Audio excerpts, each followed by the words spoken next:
ইফতারির আগে যে দোয়া ওইটা আল্লাহ ফিরায় না। ইফতারি করার আগ মুহূর্তে আমরা যে পেঁয়াজ, আলুর চপ, বেগুনি, হ্যাঁ এগুলো খান আপনারা? রুয়াবজার শরবত খান নাকি?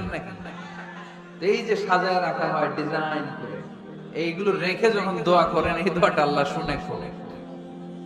আল্লাহ বলে কিরে ফেরেশতারা ঘটনা কি, এত খাবার কেন? আল্লাহ রোজা রাখছে, কি চায়? আল্লাহ ক্ষমা চায়। তো খায় না যে তৃষ্ণার, তো আল্লাহ আপনার ভয়। আমার দেখছে না, আল্লাহ আপনারা দেখে নাই। জান্নাত দেখে নাই, আমার জাহান্নাম দেখেছে আল্লাহ কিন্তু জানে। তারপরে ফেরেশতাদের মুখ থেকে বের করা হবে। সুবহানাল্লাহ পড়ে। আমার জাহান্নাম দেখেছি কিনা বলো? ফেরেশতারা বলে না, জাহান্নাম দেখে নাই। আমার জান্নাত দেখেছে কিনা বলো? জান্নাতও দেখে নাই। কিছুই দেখে নাই, আপনারও দেখে নাই। আল্লাহ আবার খুশি হয়ে যাবে। আমার খুশির জন্য আমার ভয়ে তৃষ্ণার্ত ক্ষুধার্ত সামনে খাবার হাত বাড়ালেই খেতে পারে, গ্লাসটা তুললেই পান করতে পারে, আমার ভয়ে খায় না। আমার ক্ষমা চায়, আমার কাছে ক্ষমা প্রার্থনা করে। এখন আমার বান্দা যা দোয়া করবে, বান্দার সব দোয়া আমি কবুল করে নেব। আল্লাহর ভালোবাসা সফট কর্নার খুব গ্রো করে, যোগ্য যে খুব মারতে হবে, ঠিক কিনা? সময় মতো কাজ করতে হবে। সময়ের 1 ফোঁট, অসময়ের 10 ফোঁট। সময় মতো 1 ফোঁটা দিলে যেই লাভ, অসময়ে 10 ফোঁটা দিলে ওই লাভ হবে না। সময় মতো কাজ করতে হবে। ইফতারের আগ মুহূর্তে দোয়া করবে। বাইনাল আযানি ওয়াল ইকামা, আল্লাহর হাবিব সাল্লাল্লাহু আলাইহি ওয়াসাল্লাম বললেন, আদ-দুআউ লা ইউরাদ্দু বাইনাল আযানি ওয়াল ইকামা। আযান এবং ইকামতের মাঝখানে দোয়া করলে ওই দোয়া আল্লাহ কখনো ফিরিয়ে দেয় না। জোহরের আযান হইছে, সুন্নাত নামাজ পড়ে বসে আছেন, মুয়াজ্জিন সাহেব আসে না, ইমাম সাহেবও বের হয় না। এই সময়টা অনেকে কিছুই করে না, ঘড়ির দিকে তাকায় থাকে, মোবাইল টিপে, পাশের লোকের সাথে কথা বলে। কিন্তু এটা যে it's a very high time to make দোয়া, এটা যে দোয়া করার সবচেয়ে দামি সময়, এটা অনেকে টেরই পায় না। ইউসুফের খিলের ভাইয়েরা, আপনাদের মনে থাকবে তো, আযান ইকামতের মাঝখানে সময় পেলে কি করবেন? লিস্ট করবেন কি কি লাগবে। আল্লাহ আমার টাকা লাগবে, আল্লাহ আমার পয়সা লাগবে, আল্লাহ আমার স্বাস্থ্য খারাপ সুস্থতা লাগবে, আল্লাহ আমার ছেলে নাই ছেলে লাগবে, আল্লাহ আমার মেয়ে নাই মেয়ে লাগবে, আল্লাহ আগামী ইলেকশনে আমি দাঁড়াইতে চাই, আমার তুমি চেয়ারম্যান বানাই দিও। এইগুলো লিখবেন। পারবেন? কথা কয় না। পারবেন? পারবেন? সুপার শপে গেলে কি কমেন্ট করছে নাকি আপনাদের দোয়া? হ্যাঁ, ও চেয়ারম্যান সাহেব আপনি? মাশাআল্লাহ মাশাআল্লাহ। তো এই যে এগুলো লিখবেন। সুপার শপে গেলে কিন্তু আমরা লিস্ট করি, চাল লাগবে, ডাল লাগবে, রসুন লাগবে, পেঁয়াজ লাগবে, করি না লিস্ট? দেখেন দুনিয়ার জন্য কত কনসাস আমরা, কত সচেতন, কিন্তু আল্লাহর কাছে কি চাওয়া লাগবে ওইটা নিয়ে টেনশন নাই। লিস্ট করবেন আর চাবেন। এরপর আল্লাহর হাবিব বললেন, দুবুরাস সালাওয়াতিল মাকতুবা, প্রত্যেক ফরজ সালাতের পরে আমরা যে আল্লাহর কাছে দোয়া করি, ওই দোয়া কবুল করে কে? তাসবিহ পড়বেন আগে, এরপরে দোয়া। ওইটা আমাদের দেশে যেটা ওইটা না। আসসালামু আলাইকুম ওয়া রাহমাতুল্লাহ, আসসালামু আলাইকুম ওয়া রাহমাতুল্লাহ, আল্লাহুম্মা আমিন ইয়া আরহামার রাহিমিন। আসনা এরকম একটা দোয়া আল্লাহর হাবিব কিন্তু এরকম করতেন না, সাহাবারা করতেন না। ওনারা বসে বসে তাসবিহ পড়তেন লম্বা সময়। তাসবিহ পড়ে এরপরে দোয়া করেন, কবুল হবে। আয়াতুল কুরসি পড়বেন, কবুল করে নেবে কে?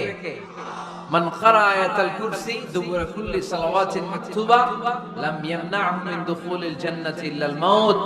প্রত্যেক ফরজ সালাতের পরে যে একবার করে আয়াতুল কুরসি পড়ে, তার জান্নাতে ঢোকার ক্ষেত্রে আর কোনো বাধা নেই। একটা জিনিস ছাড়া, মরণ। মরে না তাই জান্নাতে যায় না, মরলেই জান্নাতে। আরো জোরে পড়েন সুবহানাল্লাহ। এরপর আল্লাহর হাবিব বললেন, বৃষ্টির নিচে দাঁড়িয়ে দোয়া করো। বৃষ্টি যখন পড়ে, বৃষ্টির নিচে দাঁড়িয়ে আপনি দোয়া করবেন, দোয়া কবুল করবে কে? আবার নামাজের মধ্যে 3 জায়গায় দোয়া কবুল হয়, নামাজের শুরুতে, সিজদায় পড়ে, সালাম ফেরানোর আগে। আমরা নামাজ শুরু করি সানা দিয়ে, তাই না? সুবহানাকাল্লাহুম্মা বিহামদিকা, এটা পড়ি না? সুন্নাহ এবং নফল নামাজে আল্লাহর রাসূল সাল্লাল্লাহু আলাইহি ওয়াসাল্লাম এই সানা ছাড়াও আরো অনেক দোয়া পড়তেন। এই ফজরের সময় খাতার নিচে ইসলামী বিপ্লব, ফজরের সময় আমি কম্বলের নিচে, এরকম ডাকাইত আছে না নাই? না, এরকম না, সব জায়গায় আগে থাকতে হবে, নামাজেও আগে, ময়দানেও আগে, ঠিক কি না? এরাই আসলে মুসলমান। শুধু বিপ্লব বিপ্লব, ইসলামী বিপ্লব, ফজরের সময় মুসল্লি নাই মসজিদে, এরা ইসলামী বিপ্লব করে ফেলতেছে। ফজরের সময় বিপ্লব করতে হবে, বিপ্লব বিপ্লব, ফজর নামাজের বিপ্লব, ঠিক কি না? মুসল্লি শূন্য মসজিদ, ফজরের সময় মুসল্লি নাই। আমাদের দেশে দেখেন, ফজরের নামাজ পড়া সুন্নত না কি? জুমার নামাজ পড়া ফরজ, এটাও ফরজ, এটাও ফরজ। জুমার নামাজের জায়গা পাওয়া যায়, পাওয়া যায়। পাক্কা মুসল্লি একটু দেরি করে গেলে 3 তলার জায়গা পায় না, অন্য সিজনাল মুসল্লিদের ভিড়ে, ঠিক কি না? এটাও ফরজ, এটাও ফরজ। কিন্তু ফজরের নামাজের কি অবস্থা? ইসুয়ের খেলে কি অবস্থা বলেন? এটা হইলো আসল ওয়াজ। হ্যাঁ, কি অবস্থা? ইমাম সাহেব হুজুর কই? ইমাম সাহেব আছে এখানে? কেউ ইমাম? আপনি, আপনার কি অবস্থা মসজিদে ফজরে? হ্যাঁ, কি রকম হয়? জুমার নামাজের মতো হয় না? হয় না? জুমার নামাজে বেশি।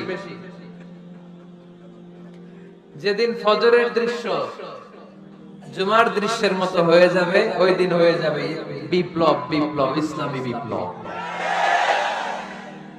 আর কিছু লাগছে না। ফজরের সময় আসেন সবাই মসজিদে, ইসলামী বিপ্লব করে ফেলবে।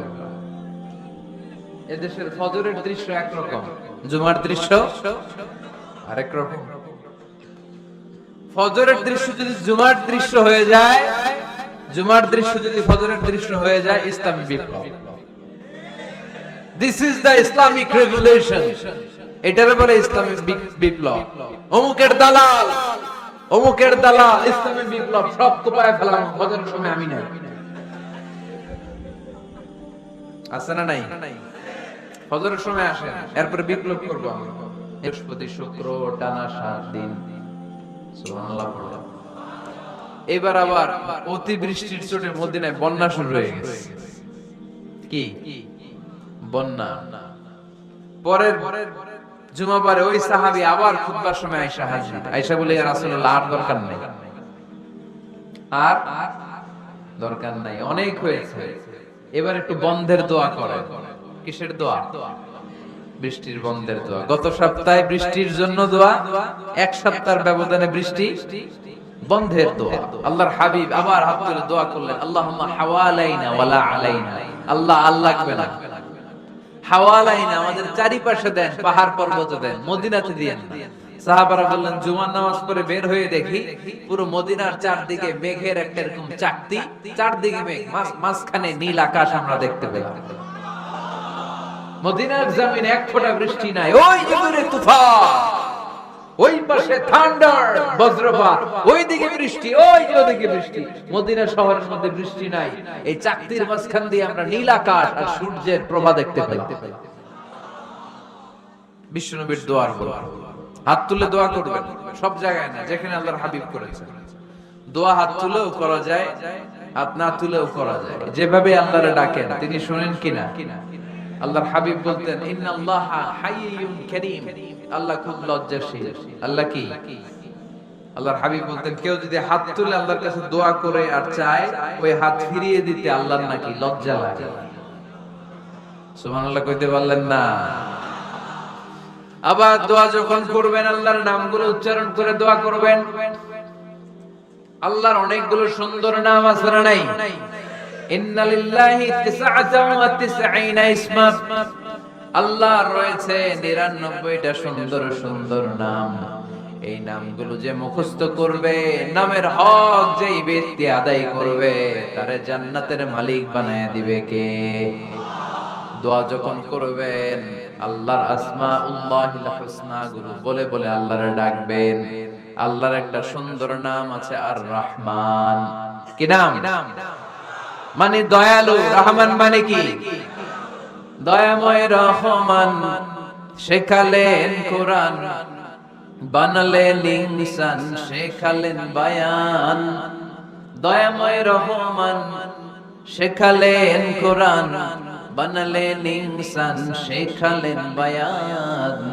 দয়াময় রহমান শেখালেন কোরআন, বানালেন ইনসান, শেখালেন বায়ান। সুবহানাল্লাহ পড়েন। দয়াময় মেহেরবান, তিনি রহমান। এজন্য দোয়ার শুরুতে তারা ডাকেন, বলেন ইয়া রহমান। সবাই পড়েন ইয়া রহমান, ইয়া রহিম, ইয়া গফুর, ইয়া গফফার, ইয়া সত্তার, ইয়া জব্বার। দোয়ার শুরুতে এই নামগুলো ধরে ধরে যদি আবেগ নিয়ে, ভালোবাসা নিয়ে আল্লাহরে ডাকেন, দোয়া কবুল করে নিবে কে? এই দোয়ার মাঝখানে যদি এক ফোঁটা চোখের পানি ফেলতে পারেন, কবুল হবে? কবুল করবে কে? চোখের পানি ফেলবার চেষ্টা করবেন। নিজেকে যত ছোট করে আল্লাহর কাছে উপস্থাপন করা যায়, যত ছোট করা যায় নিজেকে। আল্লাহর হাবিব সাল্লাল্লাহু আলাইহি ওয়াসাল্লাম মহাবিশ্বের শ্রেষ্ঠতম মানুষ, তিনি দোয়ার সময় আল্লাহরে বলতেন আল্লাহুম্মা ইন্নী আবদুক, আল্লাহ আমি আপনার দাস, আমি আপনার গোলাম। ওয়াবনু আবদিক, গোলামের ঘরের গোলাম। ওয়াবনু আমাতিক, দাসীর ঘরের গোলাম, বান্দির ঘরের গোলাম। আমার বাবা আব্দুল্লাহ আপনার গোলাম, আমার মা আমেনা আপনার দাসী। সুবহানাল্লাহ পড়বেন না? কিভাবে নিজেকে ছোট করতে হয় আল্লাহর হাবিব সাল্লাল্লাহু আলাইহি ওয়াসাল্লাম ছোট করতেন। গুনার কথাগুলো স্মরণ করবেন, আল্লাহরে বলবেন আল্লাহ আমি ছাড়া তোমার অনেক বান্দা আছে, কিন্তু তুমি ছাড়া আমার আর কেউ নাই। ঠিক কি না? এভাবে যত ছোট করে নিজেকে উপস্থাপন করা যায় দোয়াতে, এই দোয়া কবুল করে নেবে কে? এরপরে সম্মিলিত যদি দোয়া হয়, যিনি দোয়া করবেন তার প্রতিটা দোয়ার পরে আমিন বলা সুন্নাহ। যদি কেউ দোয়া করে রব্বানা আতিনা ফিদ দুনিয়া হাসানা ওয়া ফিল আখিরাতি হাসানা ওয়া কিনা আযাবান নার, তখন সবাই কি বলবেন? আমিন। এরপরে দোয়ার পরে মুখের মধ্যে হাত দুইটা দিয়ে মাসে করা সুন্নাত। করেন তো?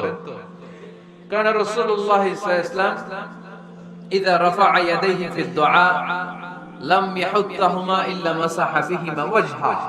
আল্লাহর হাবিব সাল্লাল্লাহু আলাইহি ওয়াসাল্লাম যখন দোয়ায় হাত তুলতেন, ওই হাত দুইটা মুখের মধ্যে মাসে না করে নিচে নামাতেন না। মুখ মাসে করেন তো? এই পদ্ধতিতে যদি আপনি দোয়া করেন, আল্লাহর কাছে প্রার্থনা করেন আর ফরিয়াদ করেন, আপনার দোয়া কবুল করবে কে? যখনই দোয়া করেন আপনার ডাকগুলো শুনে কে? তারপরে বিশেষ কিছু সময় আছে, বিশেষ কিছু মুহূর্ত আছে, ওই মুহূর্তগুলোতে দোয়া করলে দোয়া কবুল করে কে? এর মধ্যে একটা মুহূর্ত হলো তাহাজ্জুদের মুহূর্ত। কিসের মুহূর্ত? তাহাজ্জুদ পড়েন তো আপনারা? হ্যাঁ, এখন আওয়াজ নাই গলা। পড়ি? ফজরের নামাজই পড়তে পারি না হুজুর, তাহাজ্জুদ কেমনে পড়ব? ومن الليل فتهجد به نافلة لك عسى أن يبعثك ربك مقاما محمودا। এটা এমন নামাজ, এই নামাজের পরে দোয়া করলে কবুল করবে কে? ওই মুহূর্তে আল্লাহ প্রথম আকাশে মনোনিবেশ করেন, ডাকতে থাকে কার কি লাগবে চাও। টাকা লাগবে টাকা দেব, সম্পদ চাও সম্পদ দেব, সম্মান চাও সম্মান দেব, বউ লাগলে বউ দেব। আছে না নাই? লাগবে না? এদিকে তো বেশিরভাগ অবিবাহিত মনে হচ্ছে। বিয়ে করো নাই কারা কারা দেখি? খাইছে। সবার তো বউ লাগবে দেখা যায়। আল্লাহর কাছে চাইবা, দিবে কে? দেয়ার মালিক কে? মনের বাসনা পূরণ করে কে? ওই আল্লাহর কাছে যেন আমরা চাই। বিয়ের কথা শুনলে সব সজাগ, আর ঘুমে ধরে না। এখন সজাগ জাতি, চাইতে হয় যুবক ভাইরা, চাইতে হয় আল্লাহর কাছে নেককার স্ত্রী চাইতে হয়,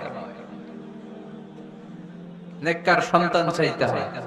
তাহাজ্জুদের সালাতে যেন আল্লাহর আমরা বলতে পারি, আল্লাহ এমন জীবন সঙ্গিনী দাও, রূপবতী, গুণবতী, নেককার, যার সাথে দুনিয়াতেও থাকবো, জান্নাতেও থাকবো। ঠিক কিনা? এই দাম্পত্য জীবন কি শুধু দুনিয়ায়? আমার স্ত্রী আমার সাথে জান্নাতে যাক, আমি চাই কি চাই না? মুমিনরা দুনিয়াতেও একসাথে, জান্নাতেও একসাথে। ঠিক কিনা? তাহাজ্জুদের দোয়া আল্লাহ ফিরায় না।